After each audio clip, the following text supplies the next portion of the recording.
ఒక 2.5 దశాబ్దాల క్రితం ఏపీ సీఎం చంద్రబాబు హైదరాబాద్ని ప్రపంచానికి సైబరాబాద్గా పరిచయం చేసి ఐటీని తీసుకొచ్చి ట్రాక్ ఎక్కించి పరుగులు పెట్టిస్తున్న టైంలో నేషనల్ మీడియా దీదన్న బీహార్ చీఫ్ మినిస్టర్ లాలూ ప్రసాద్ యాదవ్ అని ఒక ప్రశ్న అడిగింది. చంద్రబాబు ఐటీ అంటున్నారు, పరుగులు పెట్టిస్తున్నారు, మరి మీ సంగతి ఏమిటి అని. దానికి లాలూ ప్రసాద్ యాదవ్ ఏం సమాధానం చెప్పారో తెలుసా? ఐటీనా, మేము ఐటీ టైంకి కడుతున్నాంగా అని చెప్పి వ్యంగ్యంగా మాట్లాడారు. కట్ చేస్తే ఈ 25 ఇయర్స్ తర్వాత బీహార్, అప్పటి బీహార్ ఎలా ఉంది, ఇప్పటి బీహార్ ఎలా ఉంది? 25 ఇయర్స్ తర్వాత అప్పటి హైదరాబాద్, ఆంధ్రప్రదేశ్ ఎలా ఉంది, ఇప్పటి హైదరాబాద్, అఫ్కోర్స్ 2 తెలుగు రాష్ట్రాలు ఎలా ఉన్నాయి? కొన్ని రెవల్యూషనరీ చేంజెస్ తీసుకొచ్చినప్పుడు దాని రిజల్ట్స్ లేటర్ స్లోగా రియలైజ్ అయ్యే అవకాశాలు ఉంటాయి. సో చంద్రబాబు టెక్నాలజీ గురించి ఎక్కువ మాట్లాడుతూ ఉంటారు. అందుకు ఒక ఉదాహరణగా చెప్పాను నేను. కమింగ్ టు ద పాయింట్, దోమల మీద యుద్ధానికి డీప్ టెక్నాలజీ, ఆర్టిఫిషియల్ ఇంటెలిజెన్స్ ఈ దేశంలో ఏ ముఖ్యమంత్రి చేయని ఆలోచన చేశారు ఆయన. అండ్ ఇది సాధ్యం అంటున్నారు. వినడానికి కొంచెం అతిశయంగానూ ఆశ్చర్యంగానూ ఉన్నా ఆయన చెప్తున్నది ఏంటంటే, స్మార్ట్ మస్కిటో సర్వేలెన్స్ సిస్టమ్ అనే ఒక ప్రోగ్రామ్ని డిజైన్ చేసి దోమల మీద యుద్ధం చేయొచ్చు అంటున్నారు. అది ఎలా కూడా చెప్తున్నారు.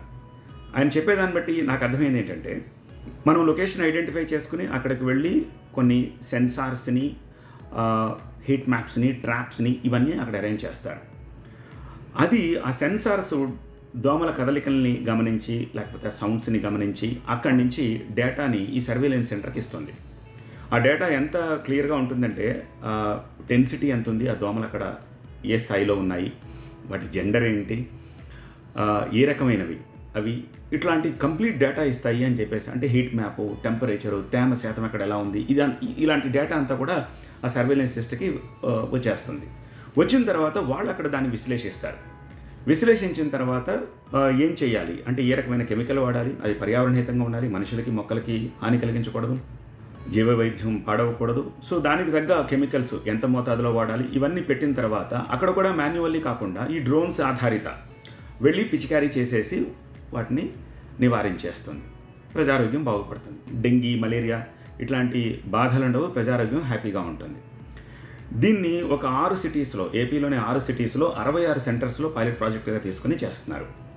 దీనికి municipal administration and urban development authority కలిపి సంయుక్తంగా చేస్తున్నాయి. ఒక కాంపిటెంట్ ఏజెన్సీస్కి ఈ ప్రోగ్రామ్ని అప్పచెప్తున్నారు. వన్స్ ఇది ఓకే అయిపోతే, సక్సెస్ అయితే, ఆ తర్వాత దీన్ని రాష్ట్ర వ్యాప్తంగా తీసుకొస్తారు. దోమల్ని చంపడానికి డీప్ టెక్నాలజీ. మీ కమెంట్ రాయండి.